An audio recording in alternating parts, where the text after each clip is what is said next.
듣다 보면 내공이 쌓이는 방송 2시간 철학의 돌풀입니다.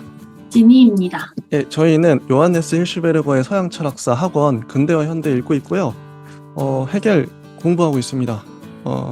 566쪽이고요. 체계라는 소제목이에요. 제가 읽어보겠습니다. 헤겔이 그의 변증법을 가지고서 만들어낸 것은 거대한 규모의 철학 체계다. 이 철학 체계는 너무나 거대해서 헤겔 이전에도 이후에도 두 번 다시 없을 만큼 속이 꽉 차 있고 주도 면밀하게 계획된 체계다.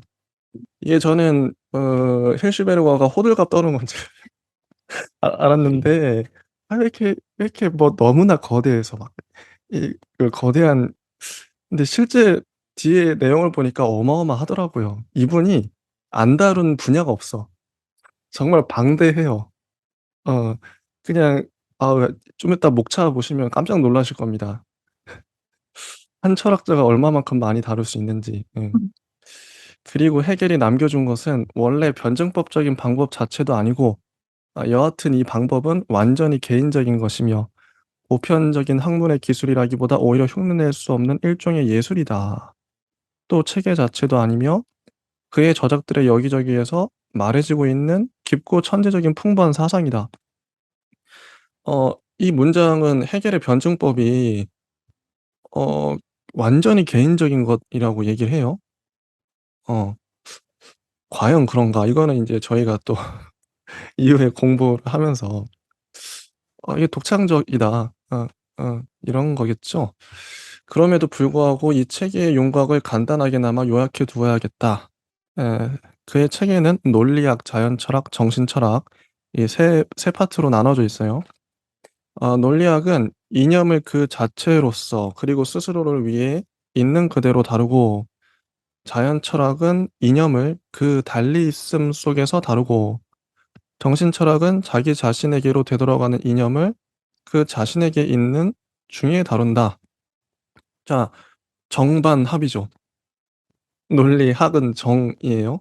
그 자체로 다뤄요, 이념을. 자연철학은 반이죠. 달리 있음.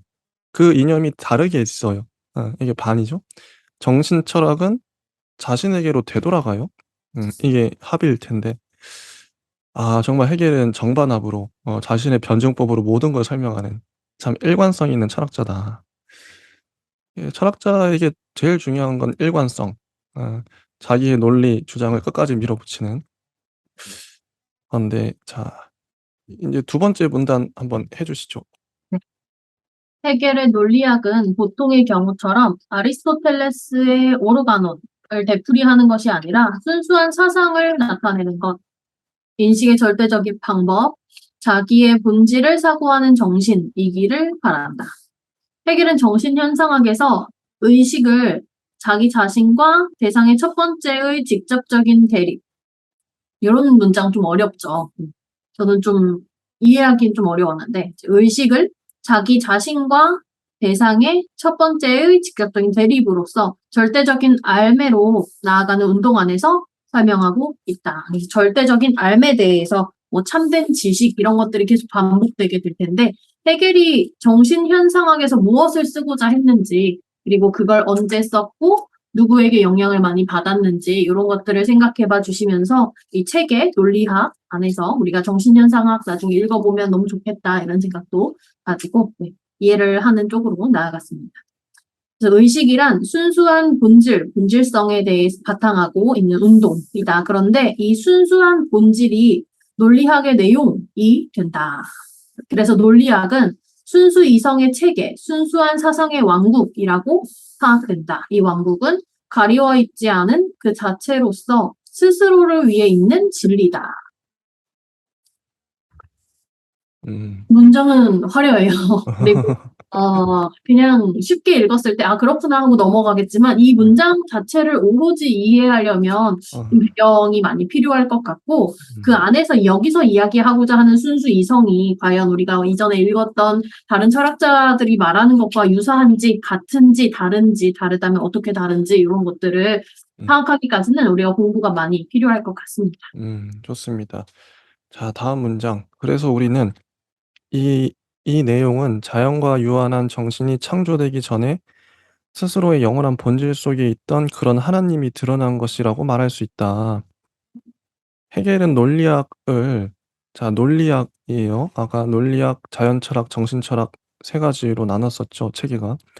헤겔은 논리학을 세 부분, 즉 존재의 논리학, 본질의 논리학, 개념의 논리학으로 구분한다. 존재, 본질, 개념. 앞에 두 가지는 객관적인 논리학을 이룩하고 존재와 본질이요. 그리고 세 번째 것, 이건 개념이겠죠? 개념은 주관적인 논리학을 이룩한다.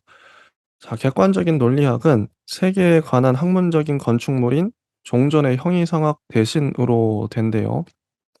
이 건축물은 사상을 통해서만 지어질 그런 것이다.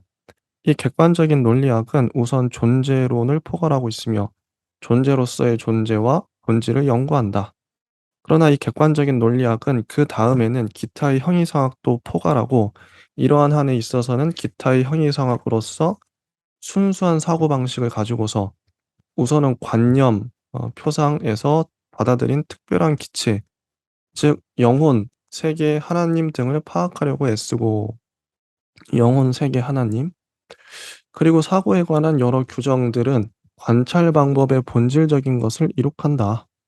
그러나 논리학은 위에서 말한 기체, 즉 표상을 하는 주관과는 상관없이 이 형식들과 이 형식들의 본성 및 가치를 그 자체로서 그리고 그 자체를 위해서 고찰한다. 기타의 형이상학은 이런 것을 무시했고 따라서 사고 형식 그 자체가 칸트가 말하는 사물 그 자체나 오히려 이성적인 것의 규정일 수 있는가 없는가, 어떻게 해서 그렇게 되는가 하는 것 등을 미리 연구하지도 않고 무비판적으로 이 사고방식을 사용했다는 온당한 비난을 불러일으켰다. 그래서 객관적인 논리학은 사고 형식에 대한 참된 비판이고 사고 형식을 후천적인 것에 반대되는 선천적인 것의 추상적인 형식에 따라 보질 않고 이 사고방식 자체의 특별한 내용 속에서 보는 그런 비판이다.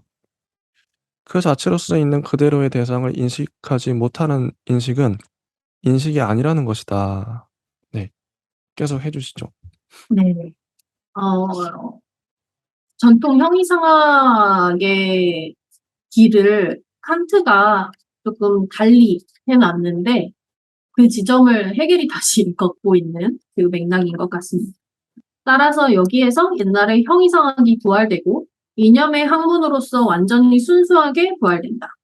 이 이념의 학문은 플라톤적인 이념의 변증법이 아니라 그의 최고의 독자적인 변증법, 그 매개와 순수한 부정의 변증법이다.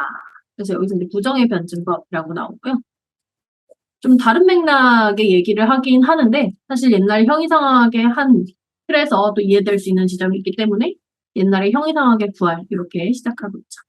칸트는 그 명예가 약간 칭찬, 그 명예가 약간 높아지다가 불쑥 밀려나고 만다. 그래서 이게 좀 문장이 이상해요. 칸트가 이렇게 좀 명예롭게 되다가 그 명예가 추락하고 마는데 칸트의 선천주의라고 하지만 우리가 이제 뭐 그 아프리오리라고 해서 지금 뭐라고 했었죠? 선험자라 뭐 이런 거 했었죠. 선험자. 그런 부분은 인정되나 그것은 오의라는 것이다. 오직 추상적인 것일 뿐이며 승화된 경험이요 세련된 심리주의라는 것이다. 그러나 헤겔은 존재를 창조한 원형적인 이성이 이 존재를 관조하는 것처럼 존재를 관조하려 한다. 그래서 헤겔의 관점이 좀 달리 나와요. 존재를 창조한 원형이 이성의 존재를 관조하는 것처럼 존재를 관조하려 한다. 그래서 헤겔이 추구하고자 하는 자기의 이론적인 어떤 관점, 시선이 어디에 있는지 이 부분을 좀 알아야 할 텐데 아마 이 지점에서 저는 많이 비판을 받고 있지 않을까 생각을 했습니다. 또 우리들이 이미 알고 있는 바와 마찬가지로 그는 철학자 안에서 철학을 하고 있는 자는 세계 정신 자체라는 확신을 가지고 있었다.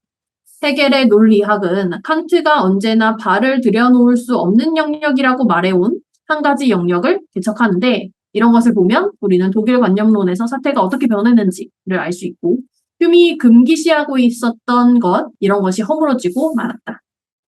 주관적, 비판적인 관념론은 객관적, 절대적인 관념론에 의해 해체되고 만다. 여기가 저는 되게 중요한 문단이라고 생각을 했습니다. 그래서 만약에 우리가 헤겔을 좀 제대로 읽어보고 헤겔이 전통 형이상학의 길로 다시 들어서게 되고 관념론을 그렇게 단단한 것으로 만들어버린 하나의 이론가일 텐데 그게 왜 나빠? 이렇게 말하면 얘기할 바가 되게 많겠고요. 그게 또 왜 중요해? 라고 말하면 사실 이 부분에서도 동일하게 할 얘기가 많기 때문에 이 한 문단을 어떻게 이해하는지에 따라서 헤겔을 더 많이 이해할 수도 있고 조금 이제 좁혀서 이제 좀 잘못 이해할 수도 있겠구나라는 생각들이 좀 들었습니다. 이게 아무래도 이게 축약한 것들을 우리가 보다 보니까 주관적 비판적인 관념론은 객관적 절대적인 관념론에 의해 해체되고 만다. 객관적 관념론의 실체를 우리가 아직 못 봤기 때문에 이게 구체적인 그 사례가 그러니까 이건 본문을 봐야 또 우리가 알 수 있는 부분이라서 그냥 '그런가 보다.'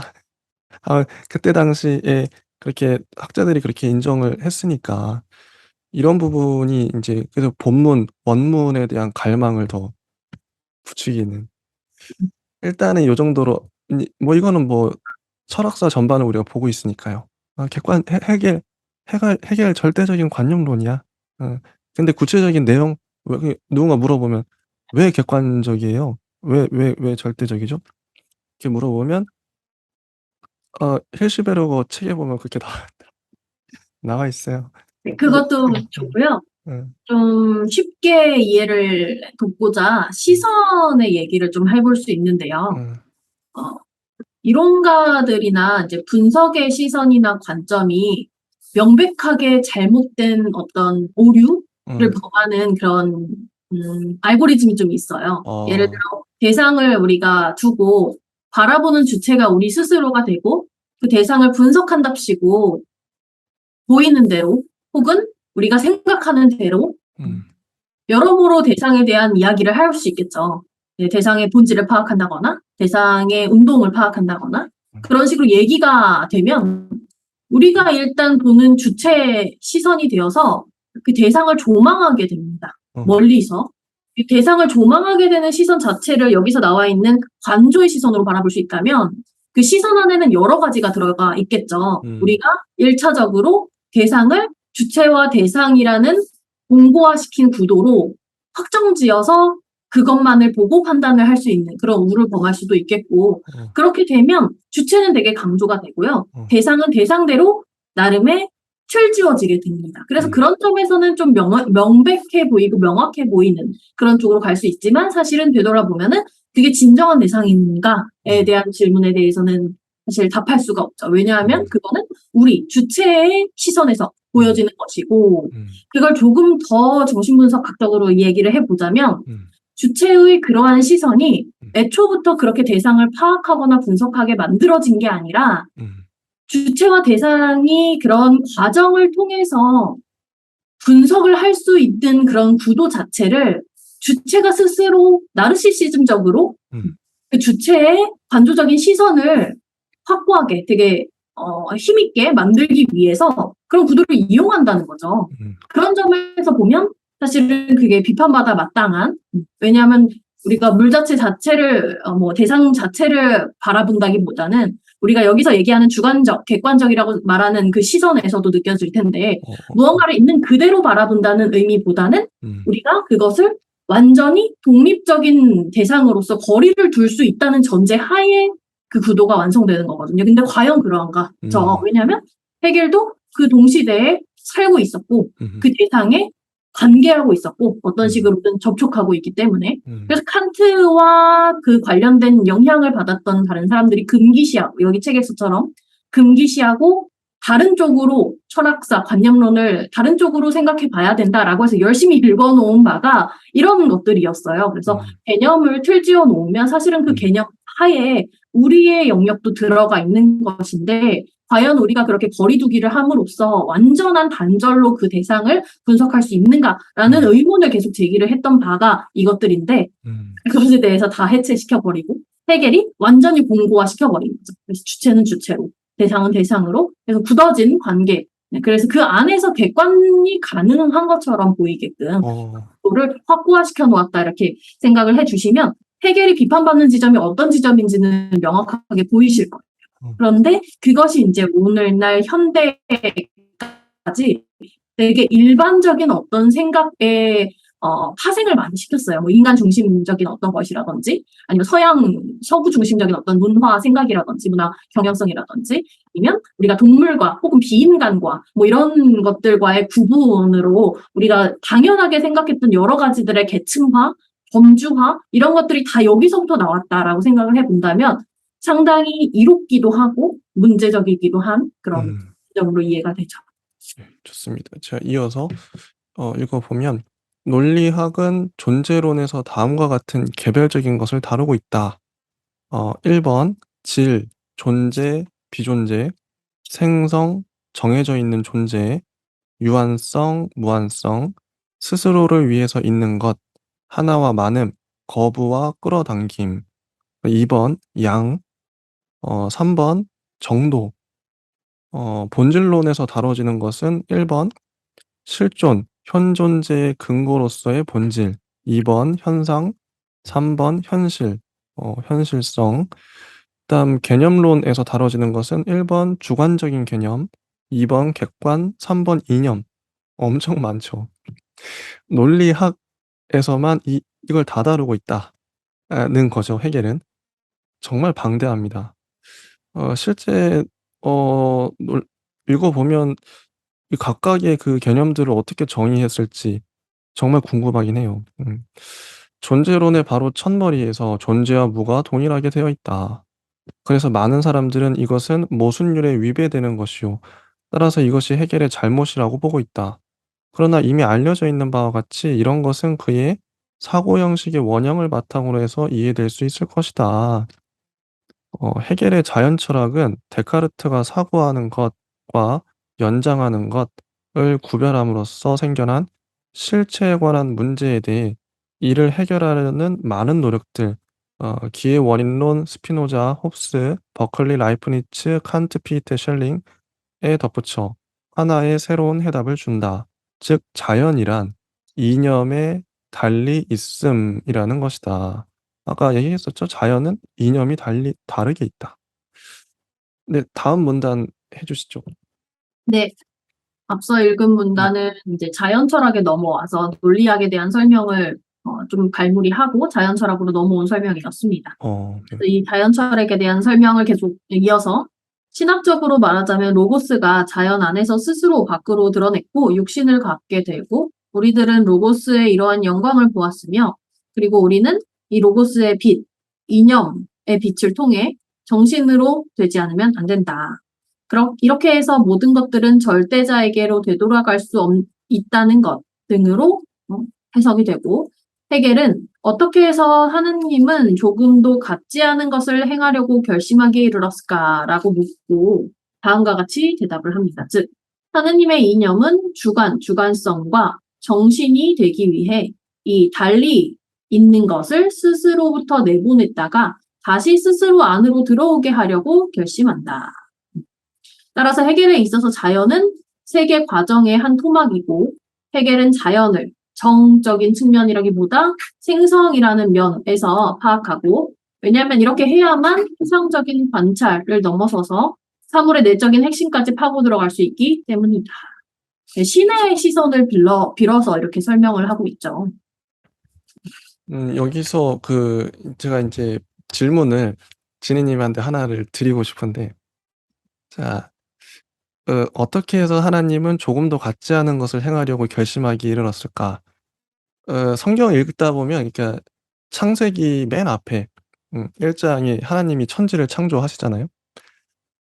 그럼 왜 만들었냐? 이 하나님이 그 지구와 우주, 만물을 왜 만들었냐? 이게 뭐 안 만들어도 되잖아요, 굳이. 이게 신학적인 질문이기도 하고 철학적인 질문이기도 해요. 같은 질문인데 정 정 혼자 있어도 돼요? 근데 정에서 반이 나오죠. 반이 굳이 왜 나오냐? 정, 반 이게 그다음에 합 이렇게 가는 건데 그럼 하나님은 굳이 왜 혼자 있어도 뭐 충분하신 분인데 왜 세상을 굳이 만들었냐? 정에서 왜 반이 나오냐? 혹시 이에 대한 질문 이게 되게 중요한 질문이라고 생각해요 저는.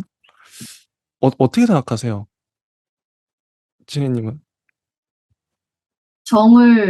정과 반과 합을 왜 만들었냐고요? 그러니까 정에서 반이 나오잖아요. 정, 반, 합이니까 정이 있어야 반이 또 성립을 하죠. 하나님 이건 똑같은 질문이라고 생각하는데 정에서 왜 반이 나오냐? 그 메커니즘이랄까? 그 논리랄까?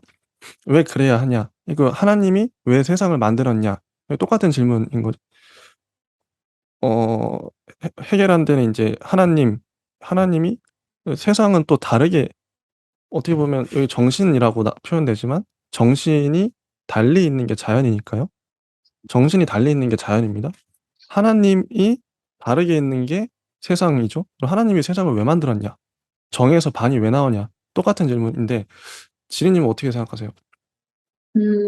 그게 하느님이 세상을 왜 만들었냐라는 질문과 똑같은 질문인지는 잘 모르겠는데, 그게 이제 차이를 왜 만들어냈는가 이런 질문에 그쵸. 좁혀나갈 수 있다면, 예. 차이를 하느님이 만들었는가 이런 질문으로 반문할 수 있겠고, 음. 근데 사실 저는 차이를 하느님이 만들었다. 여기서 얘기하는 이제 해겔의 관점에서는 하느님과 같은 어떤 관조적인 시선의 누군가가 창조한 어떤 것으로 이해를 해볼 수 있겠는데, 저는 그게 이제 결국엔 인간의 필요성에 따라서 이렇게 구분을 하게 됐다고 생각을 하고요. 그게 이제 누군가 신적인 존재가 누군가 뭐가 이렇게 만들었다라는 생각을 한 번도 안 해봐서 왜 만들었는가 한다면 이유가 굳이 있을까라고 생각을 할 것 같고 인간이 그게 이제 만들어진 것 혹은 그게 필요했다면 왜 필요했을까에 대한 생각은 해본 적이 있어요. 예를 들어서 나와 다른 사람을 구분하는 데에서부터 일단 차이는 생긴다고 생각을 해서 원시 사회에서는 나와 다른 사람을 구분하는 건 매우 중요했죠. 왜냐하면 저 사람이 내 적인지 아닌지를 알아야 되니까. 안 그럼 내가 죽임을 당하니까. 그래서 차이에 대한 구분은 거의 본능에 가깝다고 생각을 하거든요. 그래서 그 차이들이 좀 만들어졌을 것 같고 그 차이에 대한 어떤 범주와 세부나 뭐 이런 것들이 점점 노하우로 쌓여서 뭐 자식에게 전달됐을 수도 있겠죠. 이제 생활이 환경이 좀 달라짐에 따라서 이걸 내가 먹으면 되는 것과 안 되는 것 이런 것도 구분을 했어야 됐을 것이고 그래서 그에 따라서 차이의 구분법 아니면 나름대로 인식 안에서의 차이 체계는 생겨났을 것이라 생각은 하지만 그게 애초부터 차이로서 존재하고 태어났다라고 본 적은 없는 것 같습니다. 이게 그러니까 진짜 '하나님이 세상을 왜 만들었을까?' 이것도 전 예전부터 궁금하긴 했었는데 뭐 여러 가지 그 해석이 있죠. 하나님은 스토리를 좋아하신다. 인간 세계에 여러 가지 스토리가 있으니까 뭐 그 온갖 스토리가 있잖아요. 또 하나님은 뭐 경배의 대상을 원하신다. 어 혼자 있으면 아무도 경배해 주지 않으니까. 근데 하나님은 홀로 완전한 분인데 하여튼 그게 참 그 뭐 신학자들이 풀어야 될 질문이기도 하고 철학자들도 당연히 뭐 고민해 볼 부분이긴 한데 이제 창조라는 건 하나님의 본능인 것 같다는 생각을 들어요. 뭔가 만들어내는 창조? 자꾸 뭔가 만들잖아요, 하나님이. 창세기에 보면. 빛을 만들고 말씀으로.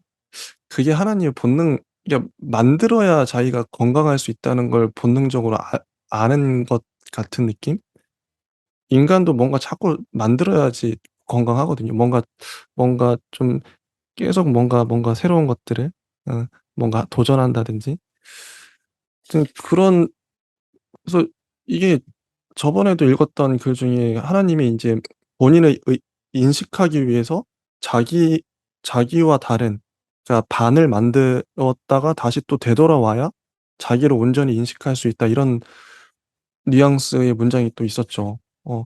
그게 정반합도 하나님을 이해하는 데 또 근데 그게 계속 고민이 돼요 저는.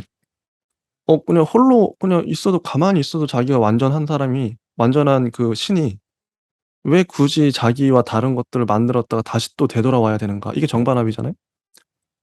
뭔가 뭐 세계를 만들어야 돼. 그럼 그걸 통해서 나를 본다는 거죠, 하나님이?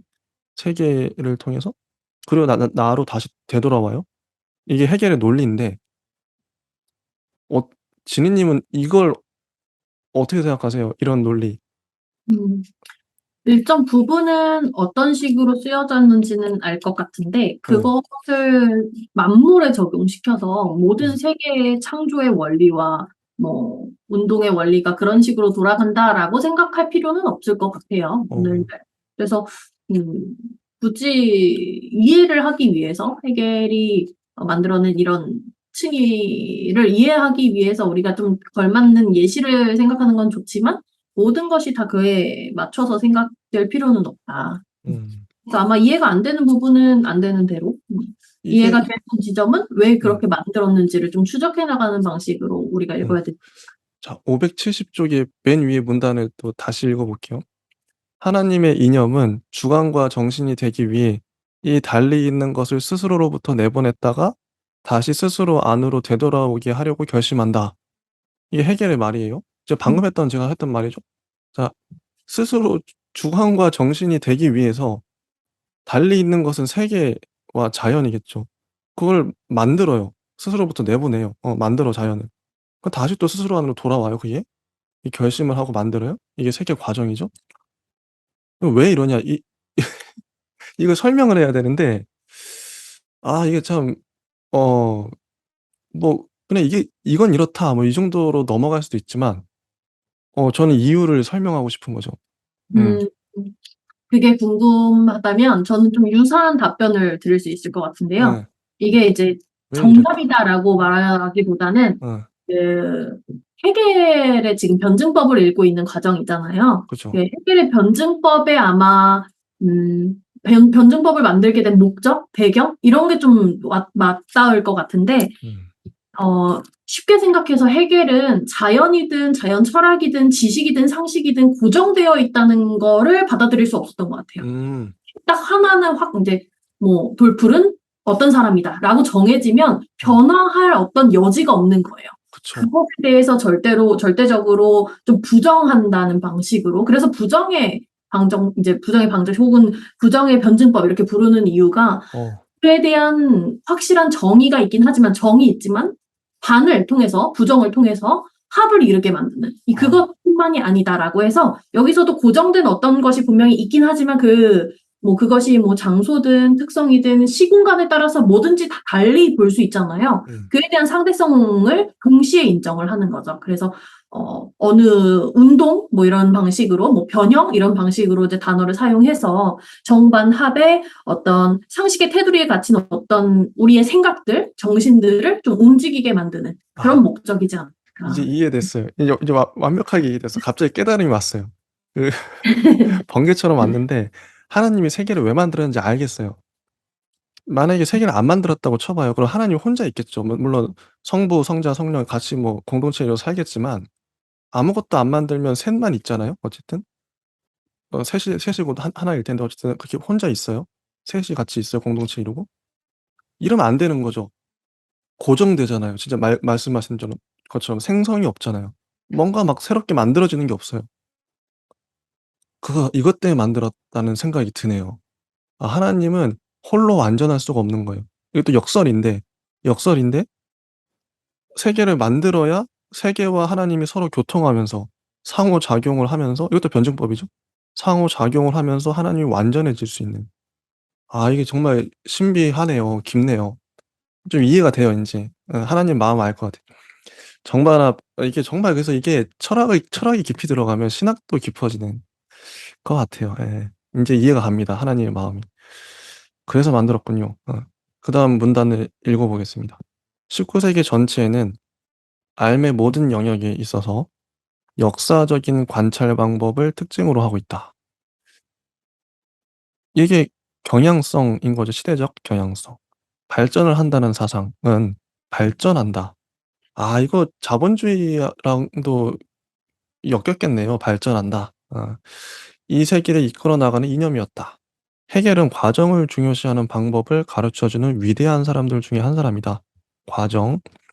그에게 있어서의 자연은 역사요 발전이다. 그러나 그가 생각한 발전은 그 뜻, 의미에 이끌려지는 것이고 19 세기 중엽의 유물론적인 진화론자들이 말하는 기계적인 발전이 아니다. 자, 뜻에 이끌려지는 발전, 기계적 발전이 아니다 이런 건데요. 이 진화론자들에게 있어서는 모든 형상, 존재의 층 및 가치의 단계 등이 공간과 시간 안에서 오직 인과적으로만 결정되어지는 원자의 운동으로 평면화되어 버리고, 따라서 거기서는 모든 것들이 하나같이 되고 원칙적으로 차별이 없으며, 이런 게 범주적인 일원론이라고 합니다. 그리고 이런 재밌는 또 인용문이 있어요. 라쏘니 한 말인데, 곰팡이와 제9 교양국이 동일한 진화의 과정 속에서 생겨난 것으로서 다 같이 같은 줄에 서 있게 된다. 이 비판하는 거죠. 어 진화론자들은. 그러나 해겔에게 있어서는 자연이 플라톤주의적인 사고와 이 사고의 관념론적인 형태학의 양식으로 세 개의 과정을 거친다. 즉 의미의 연관, 영원한 형상, 존재의 단계, 가치의 단계 등이 있다. 이런 것들의 다양성은 그 이상 다른 것으로 환원시킬 수 없으며 본질적으로 서로 다른 것으로 나란히 있거나 위아래에 놓여 있다. 이게 범주적인 다원론이라고 합니다. 아까 그 진화론자들의 기계적인 발전, 그 범주적 일원론과 대비가 돼요. 범주적 다원론. 그래서 과정은 결국 하나의 최고의 목적, 즉 이념이 자기 자신에게 있음에로 질서지어져 있고 또 그것으로 나아가고 있다. 네. 다음 해 주시죠. 네. 그리고 또 이 이념은 언제나 진정한 현실이다. 자연에 대해서와 마찬가지로 정신적인 우주에 대해서도 다음과 같은 해겔의 유명한 말이 들어맞는다. 이성적인 것은 현실적이고 현실적인 것은 이성적이다. 시간적인 것과 지나가 버리는 것의 가상 안에서 내재적인 실체와 현존하고 있는 영원한 것을 인식하는 일이 중요하다. 왜냐하면 그 현실성 안에서 동시에 외적인 존재, 현존재로 나타내는 점에서 이념과 같은 뜻의 말인 이성적인 것은 무한히 풍부한 형상, 현상, 형태 등에서 나타나고 스스로 핵을 다채로운 껍질로 에워싼다. 의식은 우선은 이 껍질에 깃들고 비로소 개념이 이 껍질을 뚫고 들어가 내적인 맥박을 찾아내고 똑같이 외적인 형태들 안에서 맥박치는 것을 느끼기 때문이다. 문장이 되게 유려하죠. 적절하게 나오는 문장이라고 하고요. 음. 이 자연 자체를 되게 이념적으로 잘 풀어낸 것 같아요. 맞아요. 어, 네, 그래서 이성적인 것과 현실적인 것, 그리고 그 두 가지가 어떻게 생성되고 운동되는지 음. 보여준 것. 이게 근데 요즘에 이게 맞는 것 같아요. 이 자 이성적인 것이 현실적이고 현실적인 것은 이성적이다. 자, 오늘날 과학자들이 자연을 관찰해서 새의 날개나 이런 게 다 어쨌든 다 보면 과학적이잖아요. 다 그렇게 만들어진 게 과학적이라는 거 이성적이라는 거죠. 그렇게 된 논리가 다 들어맞는다. 그냥 그렇게 얘네들이 진화론적으로 그냥 그렇게 생겨 먹은, 그게 비논리적이고 막 비이성적으로 생겨 먹은 애들이 하나도 없는 거죠. 뭐 뭐 그 뭐랄까 소라의 나선형 이런 것도 그렇고, 그러니까 자연 자체가 그냥 자연 자체가 우주 자체가 과학적으로 생겨 먹었잖아요.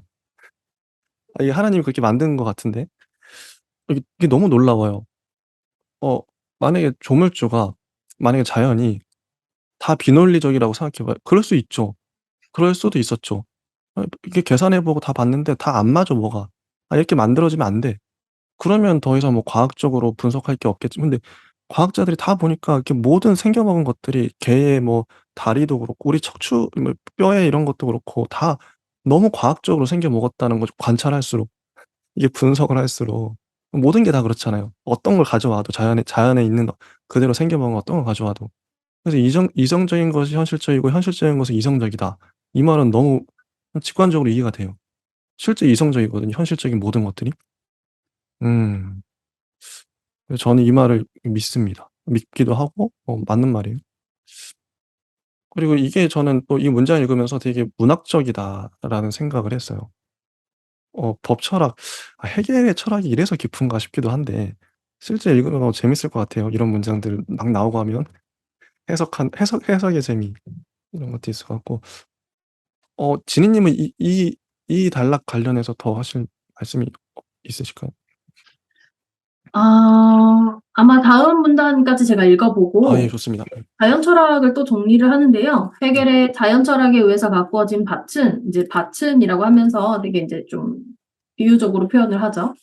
다음과 같다라고 하면서 공간, 시간, 운동, 물질, 중력, 일반적인 중력 등을 다루는 역학, 천체 원소 특수한 중력, 엉김, 소리, 열, 화학적 과정 등을 다루는 문제, 물리학, 광물, 식물, 동물 등을 다루는 이제 유기화학 이런 형태로 자연 철학이 이제 구분이 되는데 헤겔이 물론 이제 이러한 분과에서도 뛰어났겠지만 이제 이런 모든 분과 안에서 특출난 어떠한 성과를 내야지라고 이제 이런 글을 썼다기보다는 우리가 아까 얘기를 주고받았던 것처럼 좀 세계 전체를 조망하고자 했던 것 같고요. 절대적인 어떤 지식을 좀 총체적으로 정리하고자 했던 것 같고, 우리 아까 잠깐 나왔던 그 아리스토텔레스의 오레가논처럼, 오레가논도 그 세계 만물이 유기적으로 이제 생겨 먹었다라고 생각을 해서 그 범주화, 그리고 체계적인 어떤,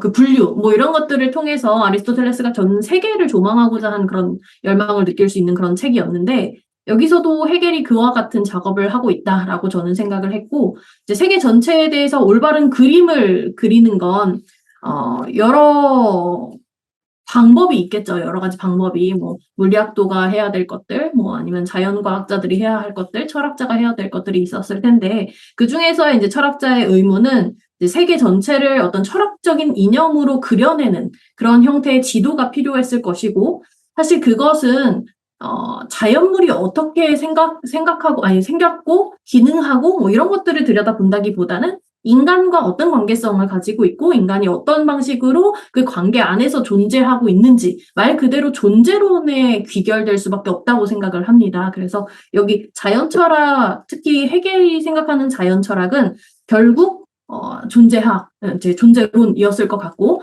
존재론이 쓰여진 그 대표적인 책이 우리가 앞서서 얘기했던 논리학이죠. 그래서 이게 논리학이 뭐 어떤 요즘 오늘날 우리가 생각하는 그 사유의 어떤 알고리즘, 규칙을 다루는 어떤 형식 이런 논리학이 아니라 이제 세계를 철학적인 조망을 통해서 존재론적인 어떤 파악 이런 것들을 추구하고자 했던 책이지 않았는가 이렇게 정리를 하면 되지 않을까 싶습니다.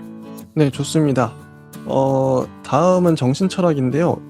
여기서 일단 끊고 다음 시간에 이제 세 번째죠. 논리학과 자연철학, 다음에 정신철학을 다뤄보도록 하겠습니다. 예, 감사합니다.